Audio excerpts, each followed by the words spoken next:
ngayon, during the preliminary investigation, not preliminary investigation. Yeah, as it. Doon sa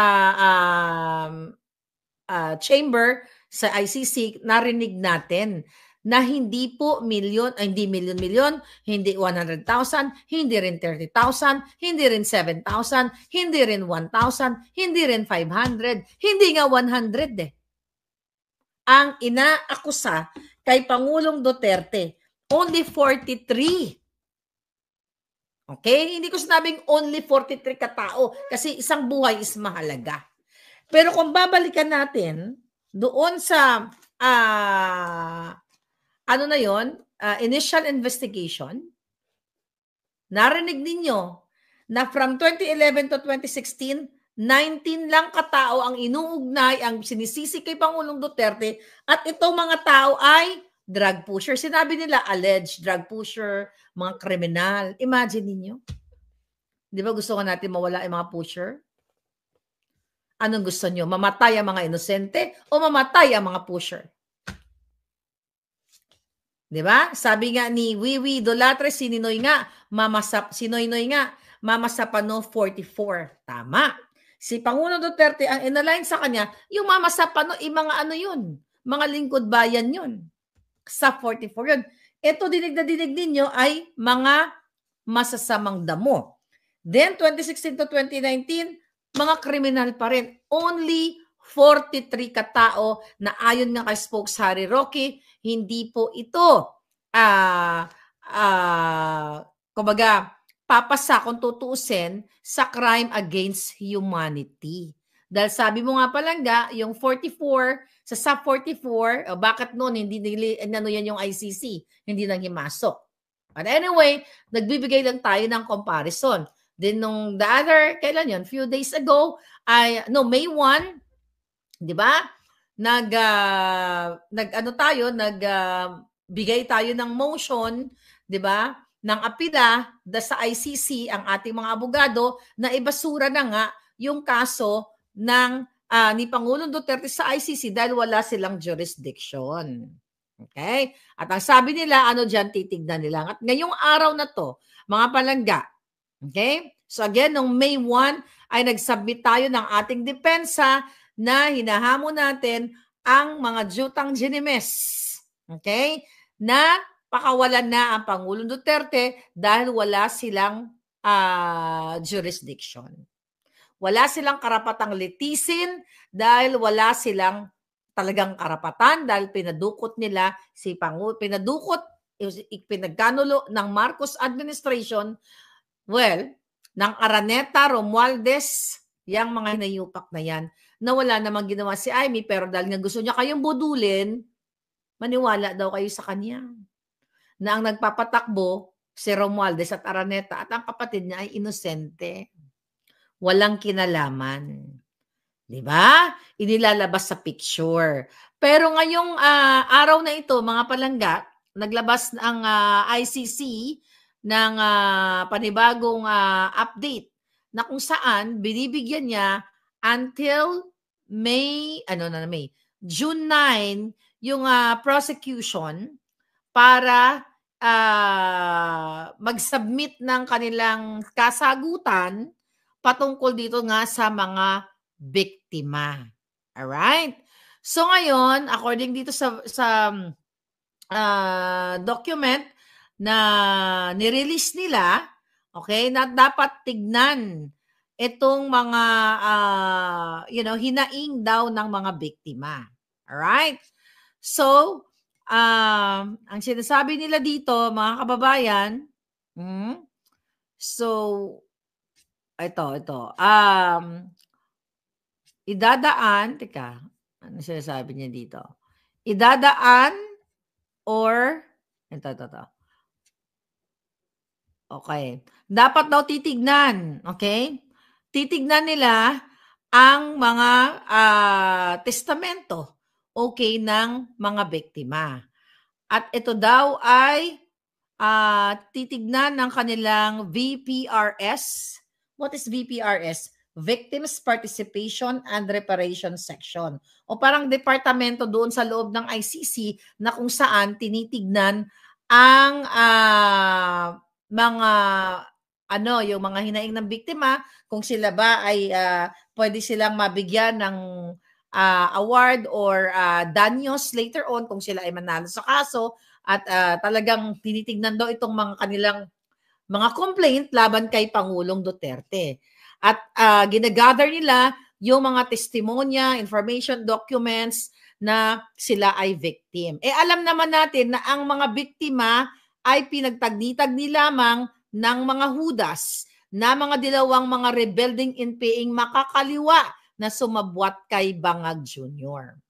So pinaparash nila, pinapadali nila yung pagsusuri sa mga dokumentong yan dito sa mga nagpapanggap na biktima. Alam naman natin, di ba, na lumabas yung mga pictures noon na yung mga biktima na namatay, hindi naman namatay sa pagdodraw, na konektado sa pulburon, kundi namatay sa iba, sa sakit or whatsoever. So ito ay titignan daw ng ICC. So tignan natin, and I hope hindi sila maging bias at titignan talaga nila kung legitimate o ito ay totoong complainants na ito. Alam naman natin na gumawa-gawa ng kwento itong mga hudas na to dahil sinabi mismo ni Laila de Lima during the Senate hearing. Inamon siya ni Pangulong Duterte, bakit hindi ka magkaso? Ang sabi ni de Lima, walang makuwang witness. Why all of a sudden meron silang witness, meron silang biktima? Dahil ang Pangulong Duterte during hearing, anong sinasabi niya? Nagjo-joke siya. Na may mga ginorgor siya, ganyan-ganyan. Di ba, alam naman natin ang Pangulong Duterte ay nagsasalita talaga siya ng mga kalokohan or mga pa-joke-joke. Kaya nga ang sinasabi natin noon, kahit ako sasabihin ko may 100 million akong, 100 katao akong ginorgor, para mo ako makasuhan, makonvict mo ako, kailangan hukayin mo yung bangkay ng ginorgor ko. Or kailangan talagang totoong may magreklamo na mga biktima at may makita na physical evidence or reliable, kapani-paniwala na ebidensya.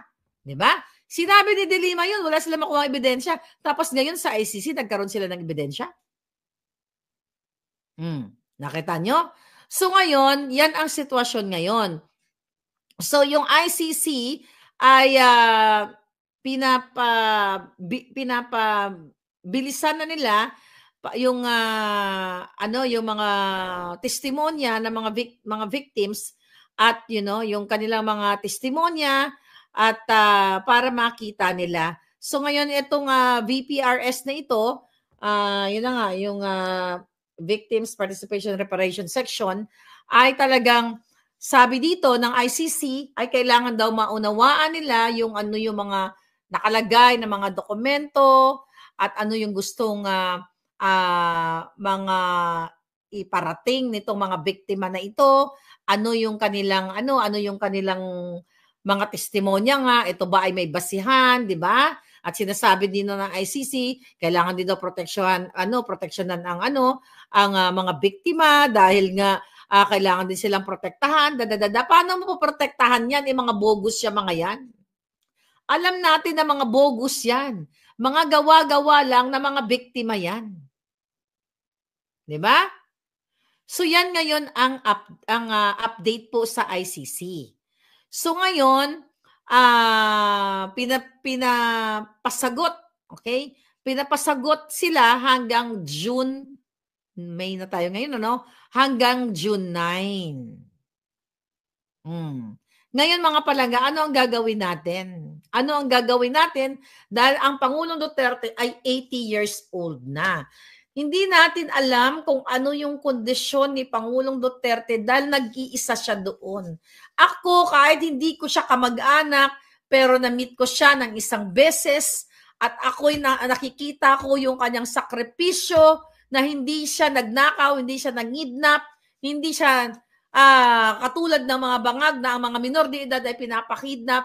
Talagang emotional ako habang pinapakinggan ko ang mga testimonya ng kanyang mga anak, lalo na yung kanyang bunsong anak. Kailan pa kayo kikilos? Amy, bakit ko inaano si Amy pinipinpoint? Alam po niya na hindi nga nagpapatakbo ng Pilipinas ang kanyang kapatid at ito'y impeachable offense. At dapat ang pumalit sa kanya dahil nasa line of succession naman ay si Sara Duterte. Dahil siya ang legitimate vice president na binoto ng 32 million Filipinos at si Marcos Jr. ay dinagdagan lamang ang boto dahil si Lisa Tanas ay nakipagsabuatan sa Smartmatic during 2022 2022 election. Nandyan po yan sa affidavit ni Attorney Glenn Chong. Ayan, nagsalita na si Amy Marcos pero hanggang salita lang siya. Kailangan maalis na si Marcos Jr. dahil kitang-kita naman na siya ay inutil. Kailan kayo kikilos pag wala ng buhay ang Pangulong Duterte sa loob doon? Alam nyo, nung nandoon ako, I don't know kung nakwento ko na to sa inyo. Parang ayaw ko yata ikwento pero ikukwento ko na rin. Actually, nirecord ko yung aming conversation ng dalawang Uber driver. Pero hindi ko pwedeng i-play yon, okay? Kasi hindi ako nagpaalam. Pero nirecord ko lang, inulit-ulit ko lang, pinapakinggan ko. Okay? So mga kababayan, yung dalawang Uber driver na nandoon sa Dahig, pareho dalawa sila ng sinabi sa akin. May witness ako dyan, yung mga kasama ko. Bakit nandito yung presidente ninyo? Bakit daw nandito si Pangulong Duterte? Nung panahon na yan, nung panahon niya, hinahangaan namin siya. At nung siya ay presidente, sumikat ang Pilipinas at kilala si Pangulong Duterte. Ano sabi ng dalawang Uber driver? The same. I think, hindi ko alam kung kasama ko si Spokes Harry sa isang Uber na yon. But anyway, parang hindi yata, iba yata kasama ko. But anyway, ano ang sabi sa akin? Ang sabi niya ng dalawang Uber pareho, ayaw daw niyang masaktan kami or magpaka-negative sila. Pero lahat halos, sabi niya, nang pumapasok dyan, hindi nakakalabas or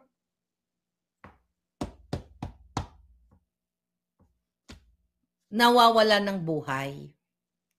Kaya nga kaya sabi ko na gano'n, nung time na yon, alam nyo yan, Noe, ayan yung mga kasama ko, narinig yan, di ba? Lungkot na lungkot ako. Kaya nga sabi ko, ano gagawin natin? Di ba? Wala naman akong power eh. Ang power ko lang para ma-educate kayo, ma-aware kayo. Yun yung sinasabi. Kaya bakit ako galit na galit dito kay Amy Marcos? Bakit? Meron siyang kapangyarihan. Siya dapat ang mag-lead na lumabas sa kalsada at manawagan na tama na, sobra na. Ading kung adictus benedictus, kung totoo na kaibigan niya si Inday Sara.